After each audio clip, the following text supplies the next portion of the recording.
Hope you're enjoying your Independence Day. Rob Eastwood for WHKY TV News, joined now by Joe Cofer, who is a music educator but also is a teacher and certainly a big fan of history, and this is a very historic day here in the United States of America. And Joe, thank you so much for joining us. Thank you, Rob. And a happy 4th of July to you. And a happy 4th of July to you too. A happy birthday to America. Exactly. And I wanted to talk a little bit. Normally I talk about music, but today I wanted to give a little bit of history. Okay. The first celebration in Philadelphia happened on July 4th of 1777. John Adams had written a letter to his wife saying that Abigail that on July 2nd would be celebrated by succeeding generations as the great anniversary festival, and that the celebration would include, quote, pomp and parades, games, sports, guns, bells, bonfires, and illuminations from one end of this continent to the other. His premonition came true except for the date. He was off by a couple of days. Off by a couple of days.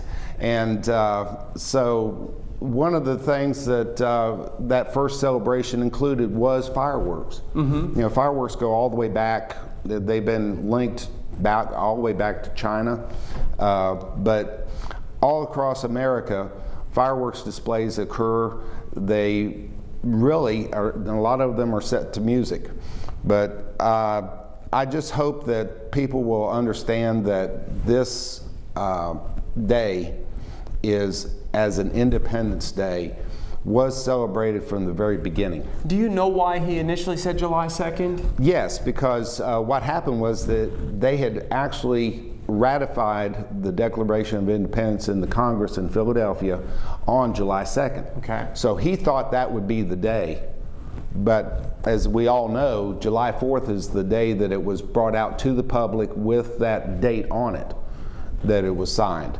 And so therefore, that's why we celebrate July 4th, because when you look at the document, that's when it was presented to the public. Okay, and of course, as he mentioned, he wanted a lot of pomp and circumstance, mm-hmm. and parades and lots of different celebrations, and that's why so much of what's going on today is going on, and it's been going on for a long time. It has, and of course, John Adams went on to be our second president.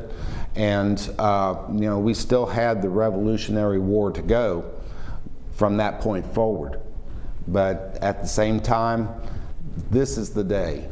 Today is where we honor our independence. And I appreciate the opportunity to be here. Well, thank you so much for coming in, talking about the fireworks, I guess the origin of fireworks celebrations. Mm-hmm. It's a big part of the 4th of July, and I certainly hope that you have a great Independence Day. Enjoy the rest of your day. I appreciate it, Rob. Thank you. If you're heading out to a display, enjoy yourself and be safe. And be safe. That's exactly. Right. Be safe. And joining us, Joe Cofer, talking about Independence Day and some great history, some great historical information. And thank you so much for joining us here on WHKY TV News.